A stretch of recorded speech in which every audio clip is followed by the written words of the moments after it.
നമസ്കാരം, ഏവർക്കും പുതിരീടിയിലേക്ക്. ഇന്ന് ഞാൻ വന്നിരിക്കുന്നത് അജയൻ്റെ രണ്ടാം മോഷണം എന്ന ചിത്രത്തിൻ്റെ second day Kerala box office collection റിപ്പോർട്ടുമായിട്ടാണ്. വീഡിയോയിൽ മുൻപ് വീഡിയോ ലൈക്ക് ചെയ്യുക, ചാനൽ സബ്സ്ക്രൈബ് ചെയ്യുക.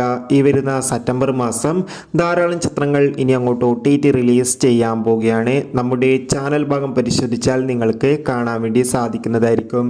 ജിതിൻ ലാലിൻ്റെ സംവിധാനത്തിൽ ടൊവിനോ തോമസ്, ബേസിൽ ജോസഫ്, അജു വർഗീസ് എന്നൊക്കെ പ്രധാന കഥാപാത്രങ്ങളായി ഇന്നലെ സെപ്റ്റംബർ 12 റിലീസ് ചെയ്ത ചിത്രമായിരുന്നു അജയൻ്റെ രണ്ടാം മോഷണം. ചിത്രത്തിന് ആദ്യ ദിവസം അതിഗംഭീരമായ പോസിറ്റീവ് റെസ്പോൺസ് ലഭിച്ചിട്ടുണ്ടായിരുന്നു.